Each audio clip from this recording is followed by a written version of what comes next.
Hello, everybody. Welcome to another episode of Cap and Gown. I'm Rachel Phillips Buck, VP for Student Success. I will eventually be joined by Dr. Sherry Woosley today to have a great conversation about unseen work. But for now, Matt and I are driving back from the SACS COC conference in Nashville. So we had to stop so that we could do our podcast today. We had a great time spending time with our clients and meeting new people. And so that was really fun. And I know from having spent the last couple of days with all of our practitioners and schools that this is a really hard week for many of you. It is the week before finals, which means you have a lot of work that you're doing to make sure your students are registered, that they're ready for their finals, that they have their plans for next semester all set up. So this will be just a nice break for you to think about some of the work that you've been doing. And Sherry and I are going to have a great conversation about how you can make that really transparent so that people understand everything that's involved with all of the different steps that you have. But first, we are going to get started with State of the Union.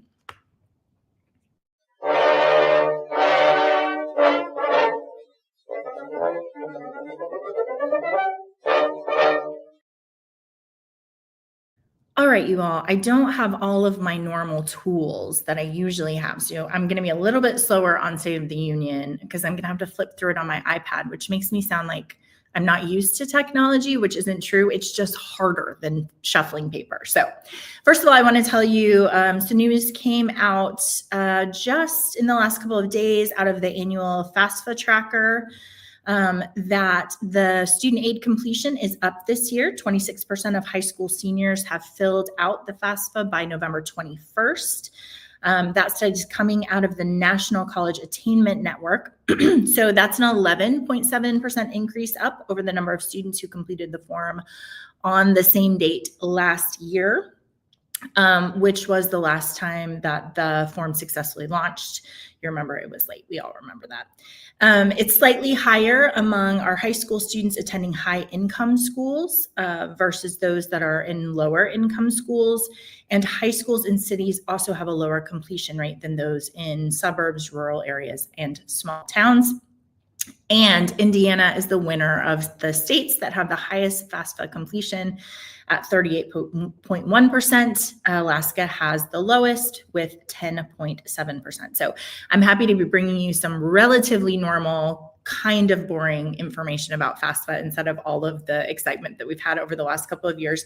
Another thing that's changing is that colleges are now being labeled as low earners if their graduates make less than a high school graduate in their state or nationally. So first-time graduates who are applying for FAFSA now are going to receive like a little warning if they indicate interest in a school that don't have graduates who are earning more money than adults with high school diplomas. That is basically just trying to make sure that our students have more information about all of their different options. 23% of the nearly 5,900 institutions in the department's database will be labeled as low earnings. However, those colleges only enroll fewer than 3% of our undergraduates, and the majority of those schools are for-profits or beauty schools. So most of our campuses, if you think about just a general higher education institution, are not going to be flagged that way. The Education Undersecretary said this new indicator is going to help students and families better understand how their choices would translate into real world outcomes, and will be provided at this really pivotal moment in their college choosing so that they have that information.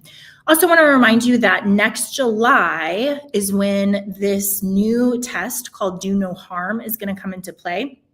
That's where the federal regulation is that all college programs are going to have to show that their graduates make more than the average adult with only a high school diploma in order to access federal aid.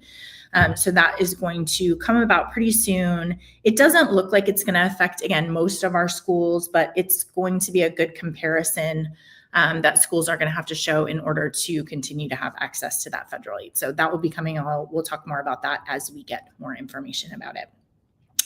Let's see what else. Okay, This is really interesting to me. Syracuse University has created a new program, which is to help their students launch content creation.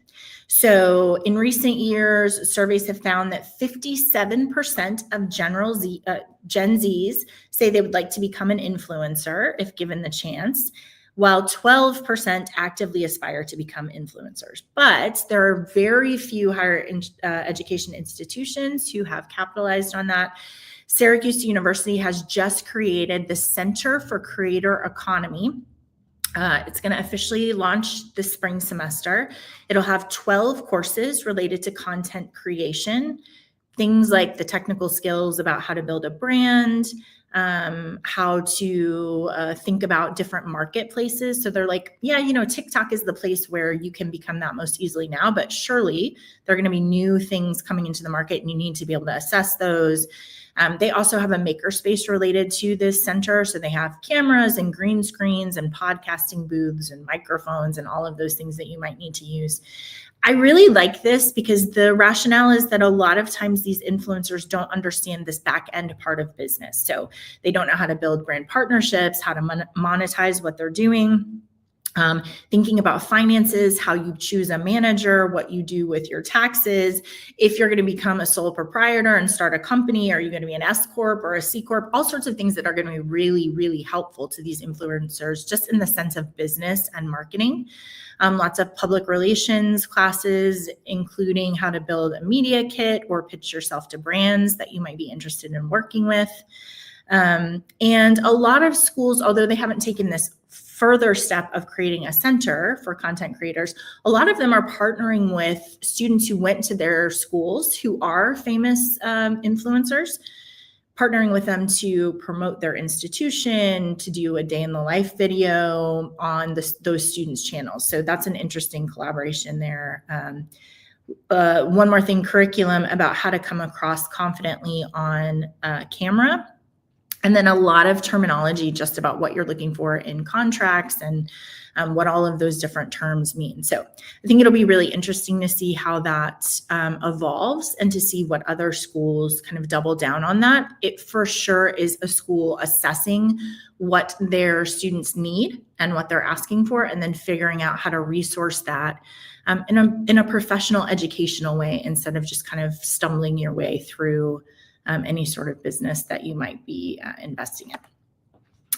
Another interesting article out of Inside Higher Ed is about how colleges are helping students save for retirement.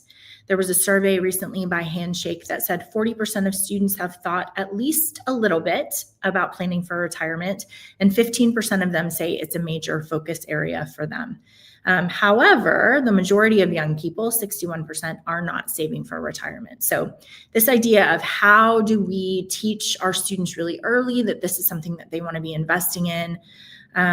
For students who held 40% of debt when they graduated, 80% of them will not reach a sufficient level of financial wealth to have a chance of outliving their money by the time they retire. So it's something that's really important for us to talk about. This class that is being created for our students is talking about things like understanding tax implications of retirement, identifying Social Security benefits and navigating common retirement pitfalls, helping students identify the gap between their savings and the goals. Interestingly, in the same survey by Handshake, 2/3 of undergraduates surveyed said they would not accept a job that didn't include retirement benefits. And an additional 32% said retirement benefits aren't essential, but they are indeed important. So I love this idea of just making sure that we're helping our students prepare for that piece. Okay, a few more interesting things for you. AI is the big talk. Matt and I were just talking about how it sacks everywhere you go. People are talking about how we can use AI to help us in our work. And there's always this wrestle, I think, in our institutions about what do we do? Do we tell students they can't use it at all? Do we have to make it part of the curriculum? How are we training up faculty? What is the best thing to do? So this is a great article coming out of the Fortune magazine talking about If you are an institution and you are restricting or discouraging the use of AI tools, you have a fundamental misunderstanding, not only about the evolution of modern technology, but also about how AI is beginning to play a really significant role in our economy. So their analogy is that colleges operated for generations before Google searches. And those searches could be used for cheating, but also are very helpful for learning. So you can imagine if a college was like, you can't use Google, you have to go back to the old card catalog, how crazy that would be, because it's much more difficult and not efficient. And yet some colleges are reacting to AI with that same sort of like, don't touch it. We don't want you to know anything about it. It's totally not allowed for you to use it on our campus. So this article is really helpful. It goes through the ways in professions that they're using AI to make their work easier. So AI is being used in legal analysis and research so they can build this idea of not having to do all the grunt work around those things in law. Employers see AI as a valuable tool for research, for writing, for coding, for data analysis, for expanding the range of day-to-day tasks. There's an OpenAI project called Mercury, where a company hired more than 100 former investment bankers to train AI systems to handle the grunt work of junior analysts. So this is happening all the time, teaching the model what different people are doing in that work, which I think is really relevant for our discussion today. But they're using it in things like diagnostics and medical imaging and all sorts of things that are helping people to be more productive. So this article talks about what higher education should be doing, integrating AI curriculum into classes so that students can learn how to use it practically, ethically, in applied skills, using AI to enhance but not replace critical thinking. One of the examples is requiring students to submit an initial draft of a paper with the AI prompts and what Claude told them, and then to submit their final paper so they can show all of the reviews and edits and changes that they've made based on that. And then also just partnering with employers and technology providers to make sure that what you're teaching in your coursework really aligns with the real world expectations of what employers need their college graduates to be able to do. All right, and then the last one for you is about facilitating deliberative dialogue in our college classrooms. This is really interesting. I'm hearing this more and more often, that there's a difficulty for our college students in having an advanced civil discourse that allows them to disagree respectfully and thoughtfully and logically with their peers. And so there was recently a webinar out of the Association of Colleges and University Educators, which is ACU, that helps faculty build out this idea of deliberative dialogue in their classroom. So the premise is that we have to have adults in this world who have meaningful conversations with each other, know how to solve problems, understand how to look at someone else's viewpoint, make compromises, how to listen deeply to their colleagues, and how to collaborate and find consensus. So this program that they've built, which is detailed in this article, is just how we teach students to do that. And there's a lot of really great tips in here, organizing them into pods so you have smaller groups where they can talk more seriously and directly with each other. Starting with smaller conversations before you build into a big one. Helping your students to recognize the difference between hot moments and cold moments.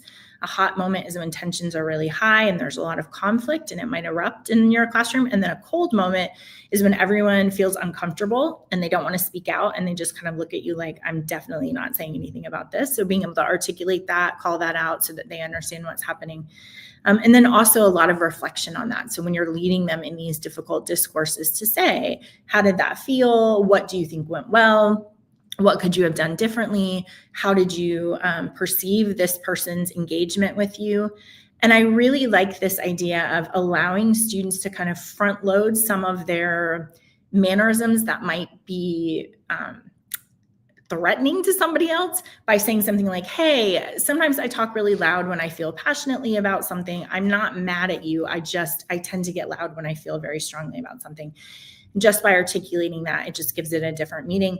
And students feel more able to say, you're getting very loud. You must feel really passionately about this. So I think that's a great article just to go through and think about how you could build that into some of your courses. Because I do, like I said, think that that is becoming more and more something that our professionals, both in student development and in academics, are seeing as a place that we need to build up our students' abilities and give them a lot of practice around to have civil, thoughtful discourse instead of this idea debate where somebody is right and somebody is wrong, somebody wins and somebody loses. All right, you guys, that is the state of the union. So I'm happy to have all of those. I know that we are all looking forward to some time off. And I'm going to invite Dr. Sherry Woosley, who's the Director of Analytics and Research for Benchworks Elantra, on. Hi. Hi. I hope everybody can tell that I really like you because I haven't seen you in a long time. And then I see your face and I just feel very happy. So thanks for agreeing to come on again with me. Love this. In December, what a perfect way to end the semester. I know. I was going to say this topic that we're going to introduce right now, you're exactly right. It is so relevant. I talk all the time about the rhythm of the academic year. And what I love about it is that it's so predictable and that we just know when we meet other professionals, we know like this is what's going on with you and this is what you're thinking, right? And this is what your week is looking like. Yeah. And you were saying this is a time in the year where so many people are thinking about how the semester went. Yeah. Like, where are the places where they're like, I didn't like that very much, right? Mm-hmm. And also a vision to the future next semester. How are we going to do things differently? So I think this content is going to be really helpful. Good. This is your suggestion to me. And when you started talking about it, I was like, oh my goodness, this is true. This is everywhere. And you're saying like, yeah. Anytime you say it, someone's like, oh yeah, I know about that. Well, okay, so let's introduce the topic of unseen work. I think I pulled that language because I played with all kinds of different ones. You see people talk about hidden work, unseen work, invisible work, whatever. And I like the idea of calling it unseen work and focusing it on the work. Because some of the other studies or books or other things start talking about lives and yes, you can see this in your life. Yes, you can see it in all sorts of ways, but I think there's a loveliness to grounding it in the work context. Yeah, I totally. And yes, as soon as I started thinking about this, I saw a keynote by a VP who said we need to honor the invisible work. And I was like, that's it. And I heard it from a friend of mine who's actually, he knows sort of student affairs history. And he was telling me about how he thinks that in some respects, student affairs really kind of became super valuable in the 60s, 70s, and 80s because there were crises on campus. And everybody said somebody needs to deal with these. And so they started creating really lovely student affairs pieces. And then they started building more student affairs and student development. And he's a little worried that we don't necessarily see the value of some of those roles right now because they're so good at what they do that they head off crises. Right. And so we don't know their value because they head them off. And I was like, I see it. Yeah. That's unseen work. And so, yeah, it just over and over and over again, I saw it. And then I watched your guys' podcast where you were talking about Orbiting the Giant Hairball. One of my favorite books, by the way. Oh, really? Yes, it is. So I couldn't believe it that you guys were talking about it. Yeah. And I was watching a recording and I was shouting at you. No. You're like, preach it. That's right. But I think you guys were talking about the cow example, about the cows in the fields munching. Yeah. And I don't know if I made this up or it's in the book. That tells you how long ago I read the book. But I have this vision of the efficiency experts on the edge yelling, make the milk faster. Yes. Yeah. Yes.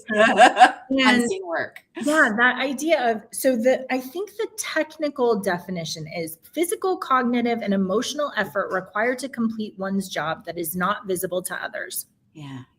And when you pitched this idea to me, literally the next day, I saw this on, I think it was on Instagram, maybe.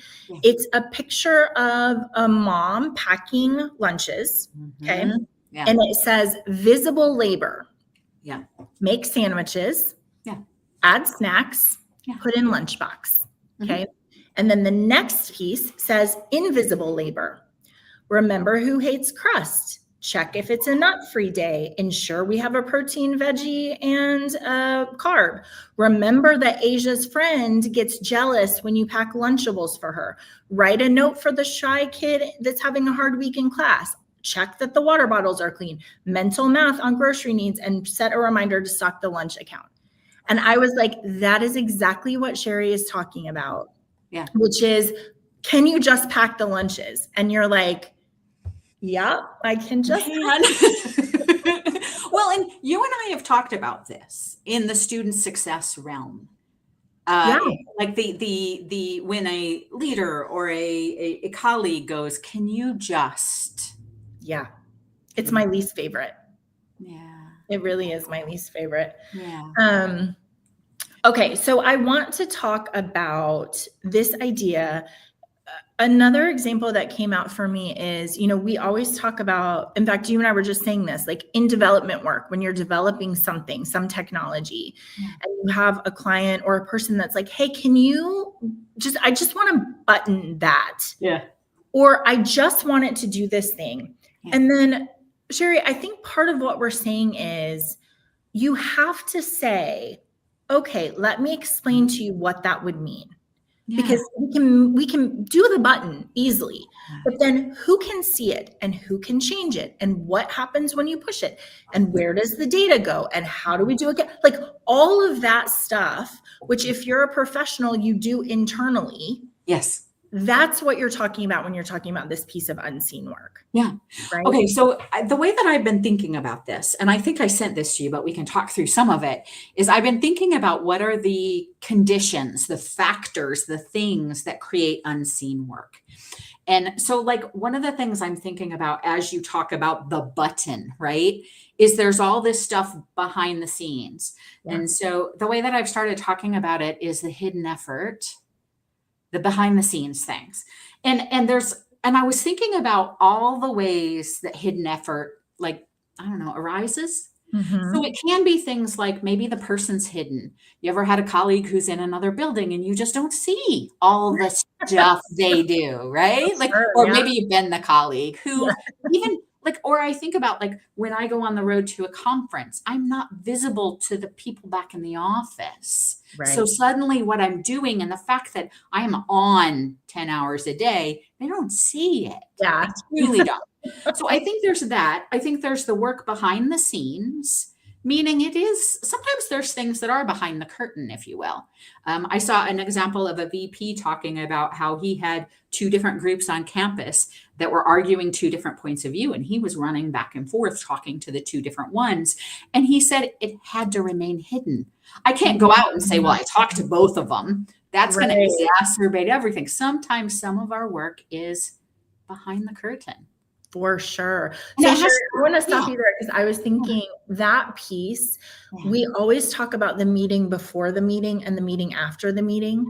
And I was thinking about how much work often we're doing to build consensus before we have the formal meeting, right? I've talked to everybody who's going to be in that meeting and I've said, what are you concerned about? And here's what I'm going to, and do you have any objections to this? And what do we need to make sure? I've talked to everybody about that. And then we get into the meeting and we have the meeting and it goes kind of the way I think, right? And then afterwards, I'm going back to everybody and saying, how was that? Everybody. And nobody would see that. What they see is a very smooth, well-run meeting. And they have no idea how hard we had to for that, right? So I think that's a fabulous example. I think there's a couple other things that are hidden effort, if you will. Mm-hmm. One is the one that we sort of talked about, the stuff that's in your head. I have to think through 20 things. Nobody knows I'm doing that. Or they may sit there and go, what?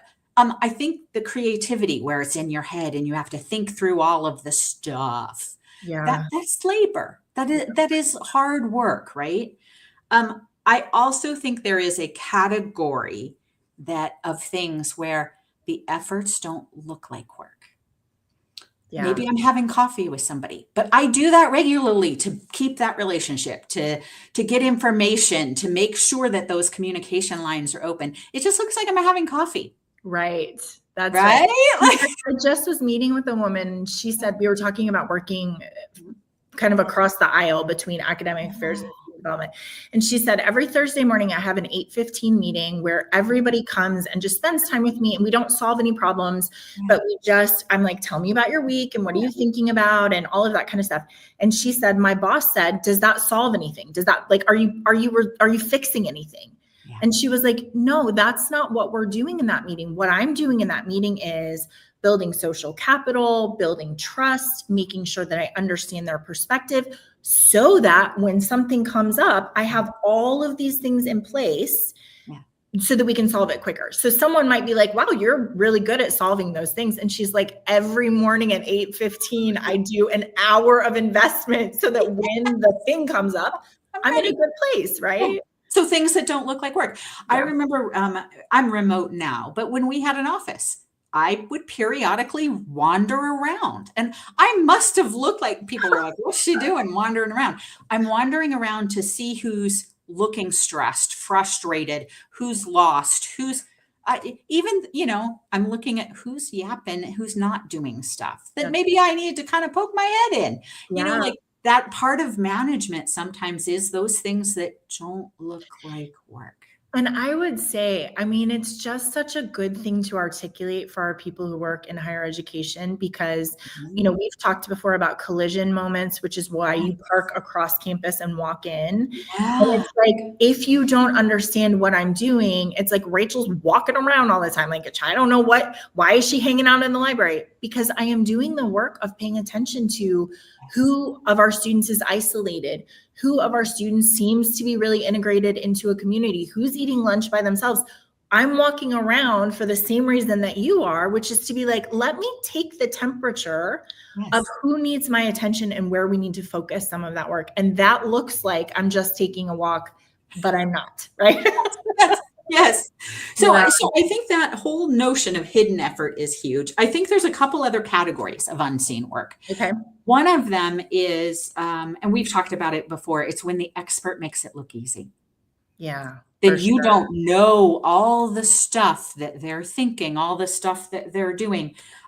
Orbiting the Giant Hairball has a great example. Pool players. Expert pool players. If you go watch them play, it looks really dumb and easy and simple. And you're like, this is it. Where's the trick shot? Where's the crazy stuff, right? And as I was thinking about this notion of expert, oh my goodness, every category that I can think of, public speakers. Yeah. Really amazing ones. You don't see the work that went into it. Or the skill building. Yeah. My daughter plays bass guitar. And she was telling me last night that she's having trouble with this one song because her pinky. But she said she's got smaller hands than most bass players. And so she has to figure out how does she work around the this and the that, and how does she build the muscles and all that. Like, you just don't know. You don't have any idea how that one little thing. And actually, Sherry, I think it's one of the reasons why people like to be around other professionals. Yes. Because there are places where, in fact, you remember I used to do our podcast with Anthony Malcurie. Yes. And one time he said to me, Rachel, I see what you do. I see what you're doing. I see all of these little things that you have worked on and all of this research you've done. And all I see that because I do that also. And I was like, thank you. Nobody has ever said that to me. Why? Because it looks very simple if you do it well, right? Yes. There's an elegance. If you're an expert, there's an elegance. Even think like faculty members who are amazing. Yeah. You don't know. Or the other one I was thinking of is leaders. Really good leaders. You have no idea all the things they're thinking, processing, all the stuff they've learned, all the stuff they continue to learn and self-reflect on. There is a reason so many people go, oh, I could do that. Right. Because they haven't really thought about all the unseen work. And let's be honest, we've all done that. Like, not to like badmouth people, we've all done that. Yeah, for sure. And yet, if somebody were to come along and say, are you sure? Do you really want to be responsible for all the outcomes? Do you really want to do this? Do you want to have to do this? Do you want to have to? Then you start going, oh, no. Why don't you shadow me for a day? How hard do you think that is? Yeah. I was thinking, I think probably in between those two things about expertise and this idea of kind of leadership is how hard it is to explain something well. Mm-hmm. And I think you and I are similar about this in that I will understand a thing and I will spend a very long time being like, okay, how am I going to translate this into something that's understandable, that is sticky, that I don't have 4 hours to help somebody understand this. How do I explain something really well? And then we go to a meeting and I do it. And it's like, oh yeah, that's really simple. Yeah, thanks. That was a simple concept. And you're like, days. That took me days. Yes. I was thinking about that. The way that you explain success debt. Right.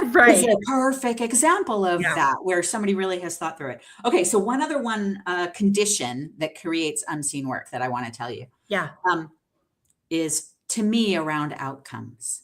It's when the outcome is prevention or absence, like I gave you the example of student development and student affairs. But I also think in some respects, sometimes student success is that way. When the outcome is that you're creating an environment and supporting a student so they stay. You don't, unless you have some numbers or something, there's not anything. I also think in situations, and student success falls right into this, when there are not clear links between our efforts and the outcome. When the outcome is really complicated and has lots of factors, how do you say that our efforts did with that? Right? Okay, so Sherry, let's work backwards because I do want to apply this to this idea of student success. So one of the things I was thinking about in terms of this outcome piece. I was working with a school a couple of years ago and they had lower retention than they had before. And in the meeting, the discussion was, why is this our retention? I don't understand, like what? And the director of retention was like, okay, this year, we have had 2 hurricanes. We had a res hall that is out of, they're working on it. So we had to put everybody in our older res hall.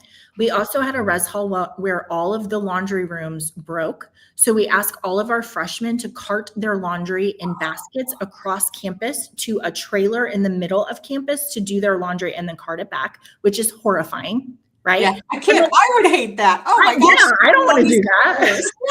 So, and like 3 other things. And she was like, one of the hardships is we have this retention outcome.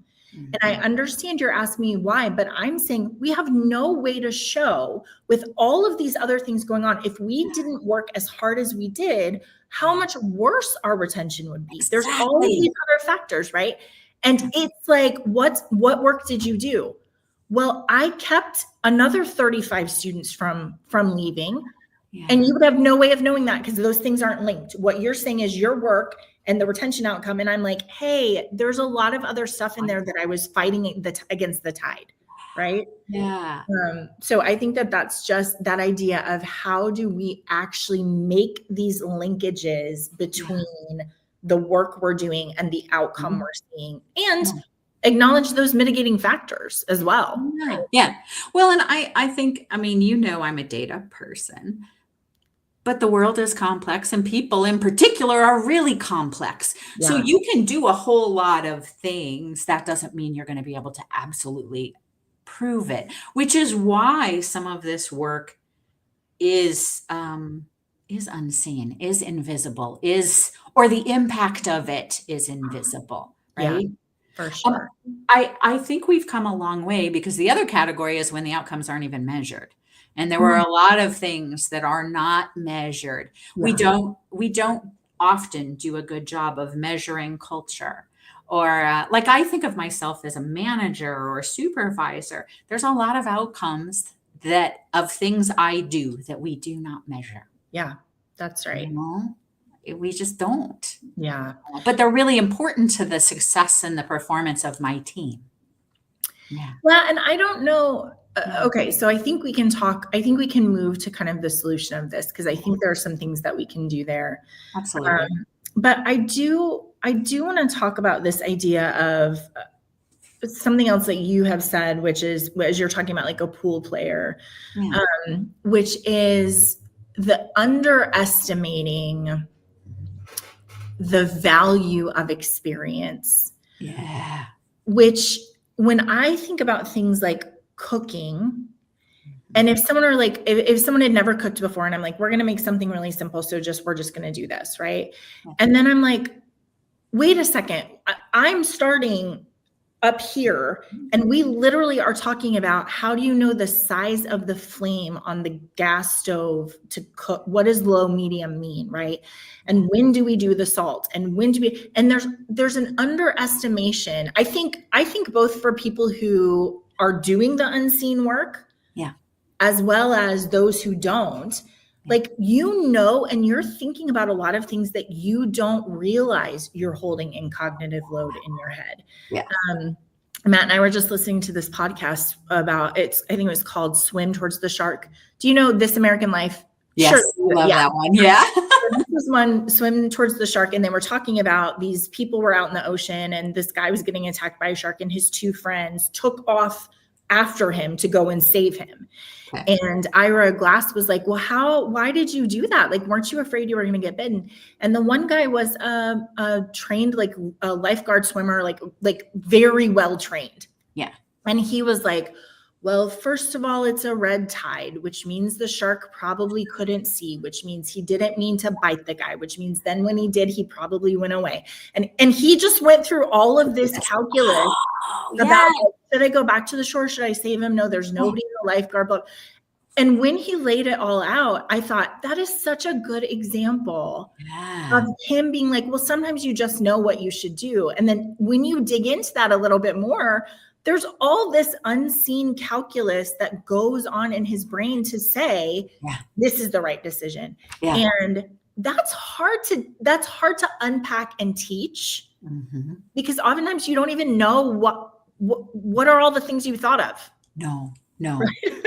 Well, and I think that is where sometimes organizations get into trouble with assuming that, we could just replace somebody with a new person. And you're like, do we understand all of all of the relationships, all of the thinking, all of the experience? They know not to go over to that office. That office can't help. They know a ton of things. Yeah. And we talk about institutional knowledge, but I think sometimes we underestimate. Well, Sherry, I wonder if it's actually a good way to uncover some of that hidden work by saying, there are things that you would write down. We want you to document what you do. There are things that you would write down, and that's the work we know you do, right? And then I run this, and then I do this, and then I check this, and then I look at it, whatever. But one of the ways to really uncover that unseen work is to then go through and be like, can we fill in the gaps between all of these things that you've never articulated that thought process, that social capital, the decisions that you're making and how you're weighing things and all this stuff. We just don't make it transparent. No. Well, and one of the things I think that we need to be a little bit careful of as we talk about unseen work is there is this notion of make everything transparent. Right. and we got to be a little careful of that, because I mean, if I had time to know everything that my people do, I wouldn't have a job because I wouldn't have time for any of it. Right. So I think there's this thing of bucketing or categorizing things so that we understand what kinds of things fall into what buckets. Where do we really need expert knowledge? Where don't we need it? Mm-hmm. Where is there a big difference between the effort and the outcome, so that we understand where we're investing unseen work? Yeah. But I have, and I'm sure you've had experiences like this, where you've gone into an organization and the person above you doesn't know your stuff, and they're like, well, we'll just make checklists and I'm like, oh my goodness, you're going to have me spend more time on the checklist than actually doing the work. And that's not good for the organization either. For sure.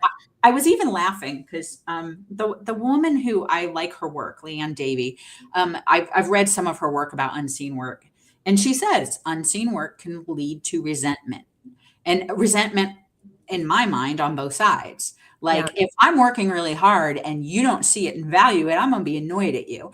Yep. Or if I'm looking at you going, she doesn't look like she's What do working you that hard, do? and I'm working really hard, I'm going to get mad at you. So it kind of can go both. Yeah, that's really interesting. I think it's related to this other caveat that I think we have about unseen work, which is, Yeah. in slow productivity, he says you have to trust unseen work because displaying busyness to prove that you're working is also not healthy, right? So there's this weird line of like, we don't want to do performative busy work. Right. I'm sending emails, I'm always answering, I'm blah, blah, blah. But are you really doing any like meaningful work? No, because you're so busy performing busy that there's not a lot of substance. And at the same time, I would say a lot of people I know, to your point, are on the other side, which is, you've asked me to do something and you have no idea how complicated that thing is.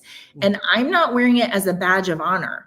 And I'm not saying like, oh my gosh, now I have to blah, blah, blah. I'm just saying, if it's that important, I need you to understand this is what you're asking me to do. Is that what you want me to do? Yes, it is. Okay, great. Then I'll do it. Right. Yep. But you do have to be very careful about how you balance those two things. It's such a line, isn't it? Well, and I was even thinking oftentimes when we think of unseen work, we think of it from a negative light, right? Like if people don't see it, I'm not getting credit. But there are certain parts of our jobs that we kind of do want to be unseen because we want it. We want to have autonomy for how we do it. We want to have freedom for how we do it. For sure.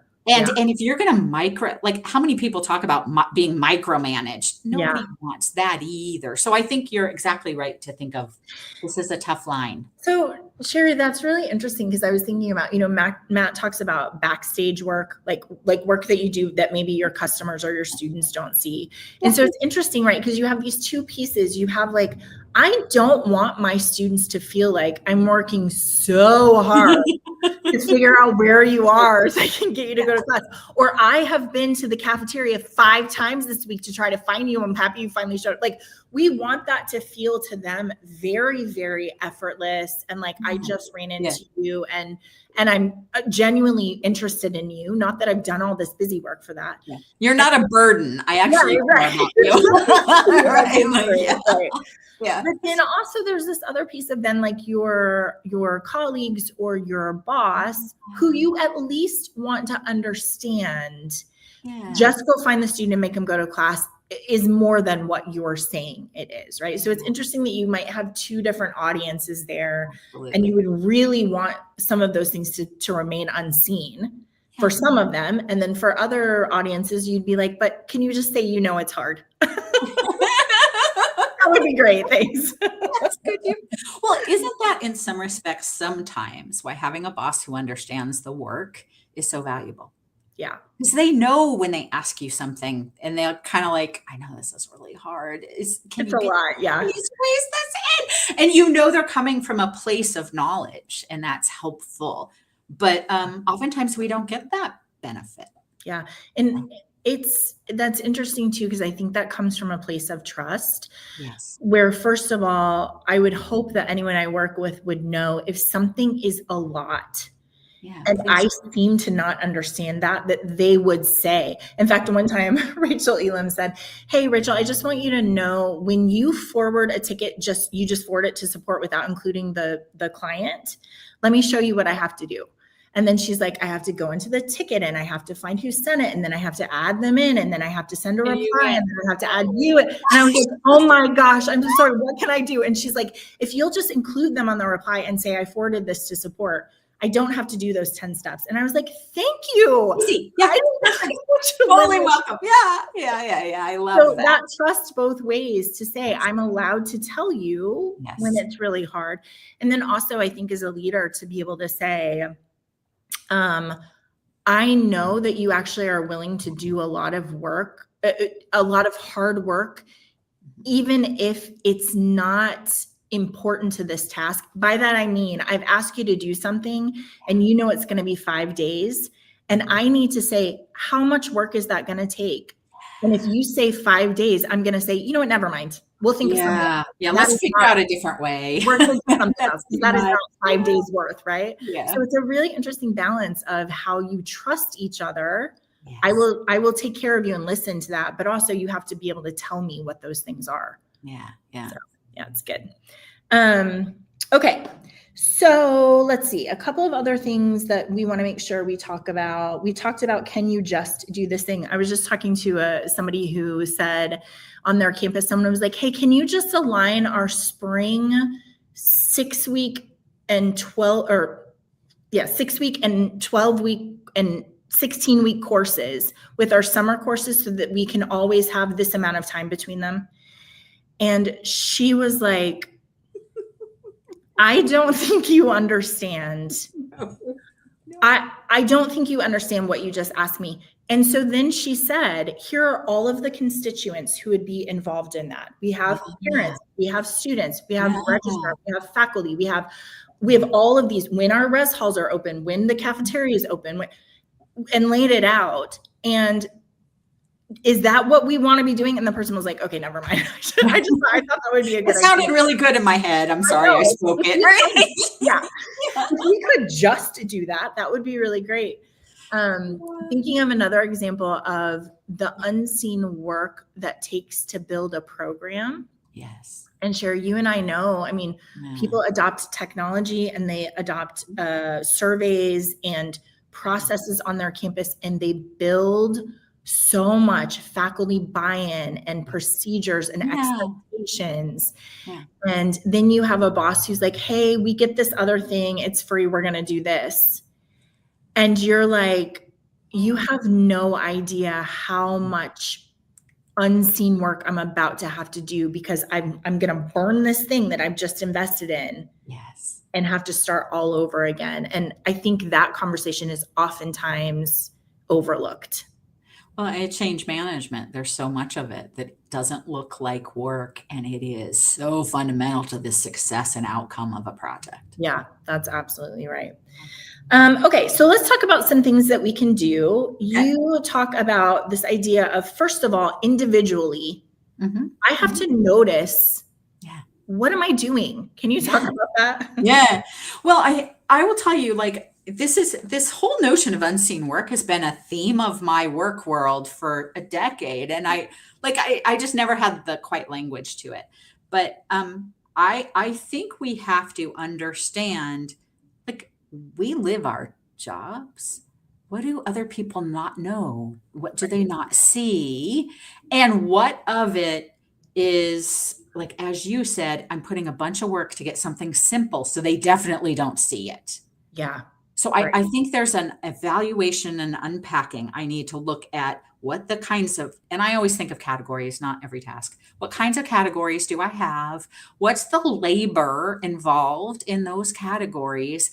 And particularly, what are the situations where there's big gaps between labor and outcome? Because I might need to do some explaining in those spaces.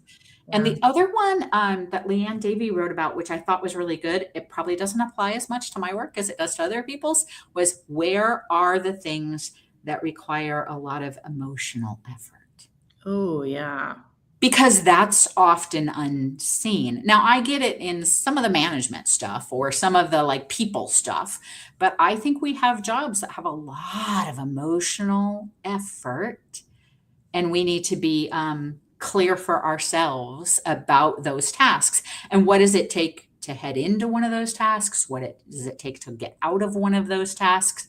And how do you kind of recenter yourself, right? Yeah, you know, it's interesting. We have been talking a lot about the thought process work, which I think our faculty would really appreciate, because they're like, I have to have space to think deeply and do my research and those sorts of things. But, you know, for a counselor, 20 hours is full time. Yes. That's how many hours of counseling you can do emotionally Yes. before you start to go, this is not sustainable. I can't do this, because you have to have, it's exactly what you're saying, right? Like, I have to get ready for this client. I have to think about what I want to accomplish with them. I have to be really present with them in emotionally heavy hardship. And then I have to decompress from that and then move on to another client who's having another emotional thing. And so I appreciate that. And in that profession, it is very transparent that you cannot sit for 40 hours a week listening to people and still come out healthy. Yeah. But I don't think we do that for RAs. I don't think we do that for success coaches or for people in student life who are just like one thing after another, and no one understands that emotional toll that you go home with at the end of the day. Even a big crisis. Maybe it's not part of your daily stuff, but a big crisis can throw you, and it can throw you for a while. So for sure. I think kind of processing that. Sherry, I'd be really curious. I don't have an answer to this. It would be really interesting to think about, maybe it's individual.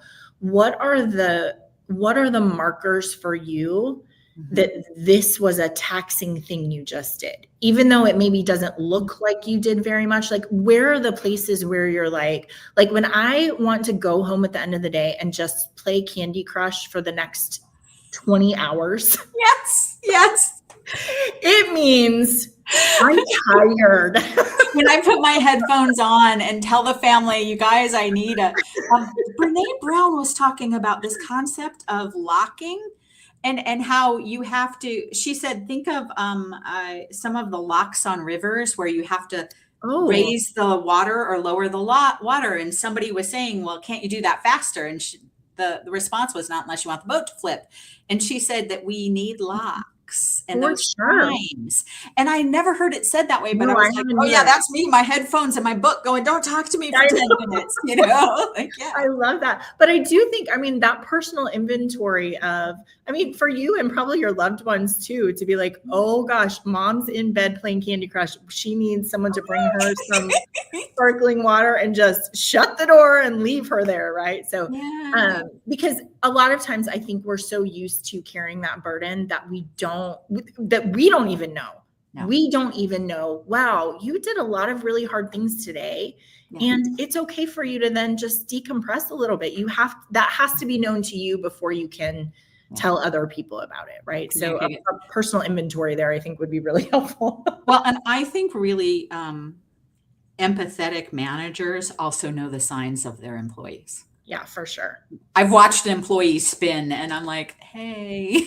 Yeah. Hey. And also, I think maybe the prediction of that too, right? Like, I know this is going to be very hard for this person. So I'm just going to say, I know this isn't your favorite thing, or I know this is going to be very hard for you. That acknowledgement that they are about to do something very, very hard, even if I'm not there to see everything that they're going through, I think is really helpful as well. I think so. Yeah. That's actually probably a phenomenal segue of, you have to do it for yourself. Yeah. And then you have to do it sort of for others. And I think I love all the different stories of people amplifying other voices. I think there's an amplification message around unseen work where you call out that somebody did unseen work they really helped with that student that was really tough. And I so appreciate that. Or this sort of, man, I can't believe that person stayed on the phone with me for 20 minutes as I tried to figure out how to get that system to work. Yeah. Like, kind of reiterating those things that people do for each other, or the unseen work that is happening that maybe you got a glimpse of that you didn't know. Yeah. Right. Yeah. That's, I've been thinking a lot about this idea of that we criticize in private, but we compliment in public. Yes. But if I have some critique or I have something I have to say about you, then you and I will do that together. But if you've done something amazing, I want to talk to everybody about that. And that's a great opportunity.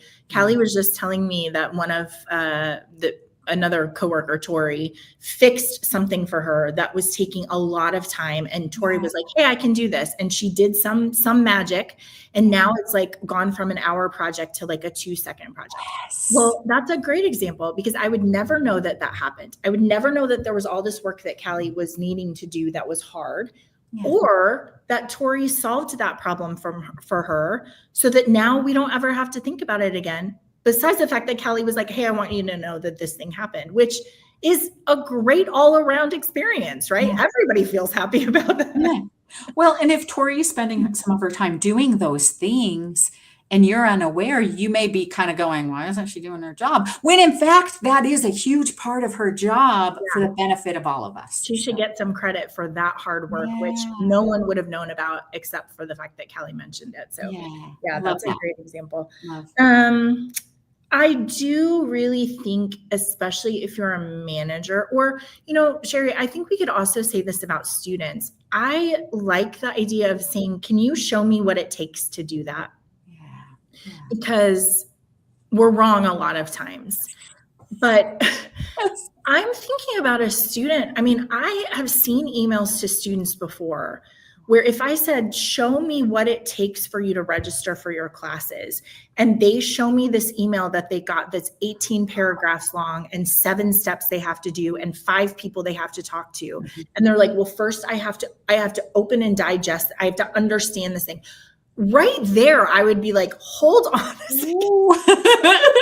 This is really much harder than I thought it was. So I'm probably going to complain less about my students not registering and try to figure out more resources for how I can make that an easier process now that I understand what it is that we're asking of you. Absolutely. Right? So I really love that. Just, can you show me what it takes for this so that I can have a clearer picture? And I'm not going to memorize it. I'm not going to be able to do it afterwards, but at least I'm going to have a clear picture of what I'm asking. I'm going to be a lot more empathetic to you when you say it's hard. Yeah, for sure. And I'm also going to, with that amplification thing, when other people say it's hard, I'm going to be a voice to say, or when other people say, well, can't they just, I'm going to go, I don't think you understand what it takes. It's more than you think, for sure. Yeah. Okay, let's see. You have one other, which is increasing visibility of others, which is this idea of amplification, right? How do we call out those things? Yeah. I always laugh about the president who I showed all of the student success work that people are doing. And he said, that looks like a lot of work. And I was like, yes, it is a lot of work. And it's really important that you understand it so that you get your people the tools that they need in order to do that successfully. Yeah. Because he just had no idea. No. It's like, identify a student and go make them go to class. And you're like, no. There's a lot of other things there that we have to talk about. And like that VP said, we need to honor this work, and you can't honor it if you think it's simple. If you think it's easy. Yeah, that's exactly right. Yeah. I also was thinking with this one about the idea of, I worked with a school before where their outcome was, we contact students constantly. I think what the boss heard was, we're running statistics and we're contacting students constantly. And because he didn't understand the actual, this work wasn't being done, but because he didn't actually understand what should be happening, what he said to me was, we email students 5 times and they never respond. And I'm looking at the data that's saying this student has gotten an email from us 5 times, right? Yeah. And I'm like, the hard part is because you don't understand the unseen work that should be doing, that should be getting done. Yeah. You are counting and measuring the wrong thing. Yes. That is not the job. And if you don't understand that, then you're like, she's doing what she should be doing. They're just not responding. And I'm like, that is not, did they do these 25 things? If they didn't do these, then you're not going to have any results there. Right.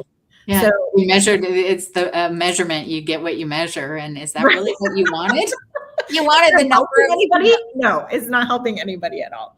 No. Okay, so Sherry, I have some action items for us, but I do want to talk about one more piece, and that is, I just think about the unseen work. I want to call out something that is about to happen that I've had a lot of conversation with people, especially in the last week, and that is academic suspension appeals. Oh, yeah. Okay. I know it's not the topic of our conversation. However, Yeah. First of all, accepting an appeal is the easiest part of that job. Taking the rubber stamp and saying yes or no is the easiest part of that job. Yeah. And if you don't understand the job, you'd be like, you just sit in a room and you say, what do you guys think? Yes, no. I mean, it's like a bet. We'll just see kind of what happens, right? But I think about, first of all of the time that people spend in a room, weighty considerations about what we're going to do this for the student to set them up for success, to make sure that we're not putting them in a situation that they cannot be successful. Right. So both, we want to give you a path, but also we don't want to your detriment either way. Yeah. And I was just talking to somebody who was saying in those suspension meetings, the appeals, it is like they're doing things like looking at patterns of attendance. So they don't want to know how many absences. They want to know, was there a week that was very hard for you where you didn't go to any classes, but then otherwise you did a great job? Or was it every Wednesday because you had a job that made it hard for you to get into your class? And so we want to talk about that. And I bring that up just to say that level of detail, if you haven't done that kind of work, would never occur to you that people are spending that kind of time trying to discern what is the right thing to do for the student. And you have to be able to articulate that. Here's how much care we give to these suspensions, because we don't want to say, yeah, let them back in. And then they struggle. And we're like, well, yeah, sorry, that's hard. You know, sometimes you struggle and there's nothing to be done about it. That's easy work. It's easy just to say, yes, good luck. Right? I love that example, and I love it for because of the thinking and the care and the other things, and because it does communicate so many things, and it's so much better if you describe that to a leader than we spend 20 minutes on each one. Yeah, that's exactly right. Here's exactly what we're doing and thinking, and that's important for you to know. Okay, so our action items, and again, this is really good timing. First of all, document 1 or 2 things, the most challenging things where the idea is you have unseen tasks you maybe never have articulated. Write them down. I think you will be shocked. I think you will really be shocked at so much of that cognitive load that you're carrying for those tasks. And then swap lists with somebody and let's do a little counseling of like, oh my gosh, Sherry, you do so many things to prepare for a podcast. You research and you make sure you have good examples and all of that kind of stuff. And that's so much so that looks really seamless and fluent for other people. But I acknowledge that and I see that. And I'm so glad to see all the things. Thank you. We swap and acknowledge with our colleagues. And then how do you brainstorm about, are there things in here which maybe I've held on to because it's a badge of honor because it's hard? Are there things that we can make easier? Right? And make easier, let go, move to somebody else, especially if I'm carrying the bulk of unseen work on my team. That might indicate an issue. Yeah, for sure. And then lastly, how do we commit to help our colleagues with that unseen work, either by acknowledging it or helping them think through how they can do that a little bit differently so that it's not quite as hard. That idea of the thought load being your cognitive load, what you have to think about, your emotional burden, what it takes to be able to engage with other people, and then divided by how much energy do you have today in this season, at this point in the semester.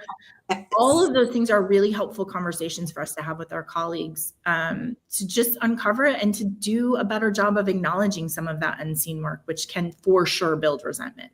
Yeah. Well, and having the conversation is really part of the solution. Yeah, I totally agree with that.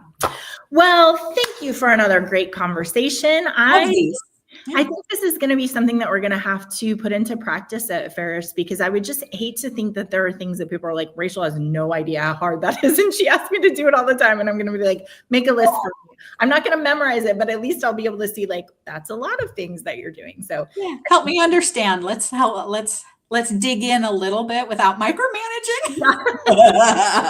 Just understanding.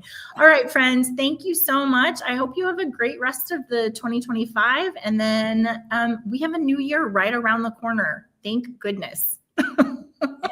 It'd be fun. Good to see you. All right. Thanks, guys. Bye.